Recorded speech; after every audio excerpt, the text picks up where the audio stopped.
I knew she obviously became queen very young. I knew she was spirited and passionate, but I think, again, because that image, the iconic image that we see of her is her all in black, we kind of don't really consider the fact that an 18-year-old overnight who didn't have a father, who had a very dysfunctional relationship with her mother, effectively, with the help of her governess and her dog Dash, became the most powerful woman in the world at 4'11" at a time when women didn't have the vote.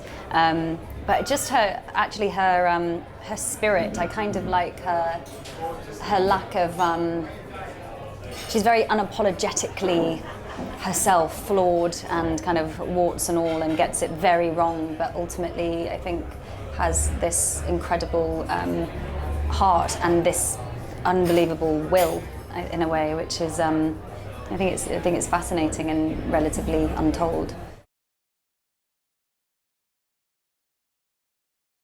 There was a lot on the page, but Daisy sent me a lot of resource, and then I read numerous biographies, and that's so interesting because, you read one biography and it's interesting what you can do with tone. Some people would suggest a certain thing, other people would suggest another, so you kind of want, it's not like now we don't have kind of footage of her, or we don't have, but ultimately what we do have is her voice on the page, and although they've been censored, there's kind of so much that you can, there's so much you can grasp about her, but as well as her sketches and her watercolours, for me, I found incredibly useful, because it's actually the subject of what she paints, and also it's how she sees the world and what interests her, and it's untouched totally.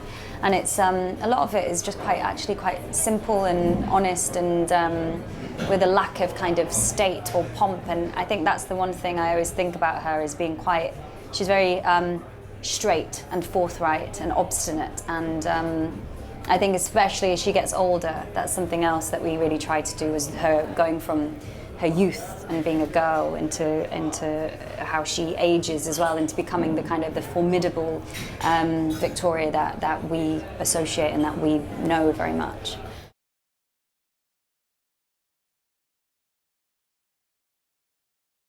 Series 1 is very much girl to woman, I suppose, and so you've got the kind of the battling of youth and responsibility, youth and power, queen and teenager.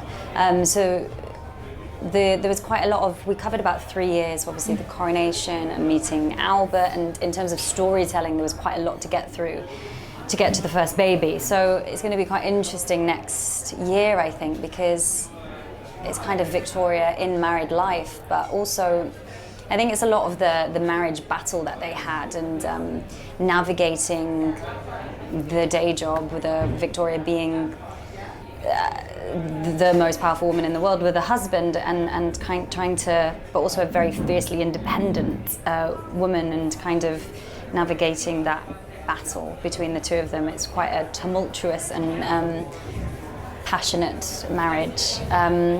And also kind of socially what's going on at the time. I know Daisy's looking at the potato famine, and something that we tried to do last year was keep the inventions coming forward, the invention of the railway, photography.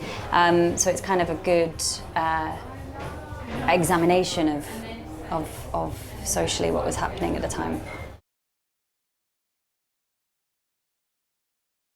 We were all hoping for it, but I think that's the thing with a new show. You never entirely know how it's going to be received. So it was. There's just so much there. The story is just waiting to be told, and actually, I think one of the main problems we have is there's kind of too much story. So it's kind of picking, trying to get to the great exhibition, and how do you pace it? They've got 9 children to have. It's going to.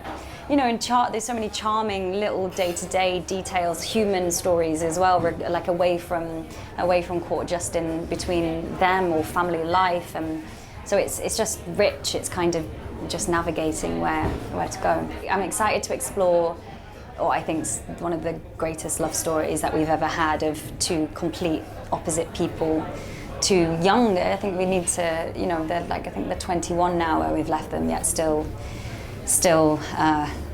navigating, ruling the United Kingdom. So it just makes for really brilliant storytelling.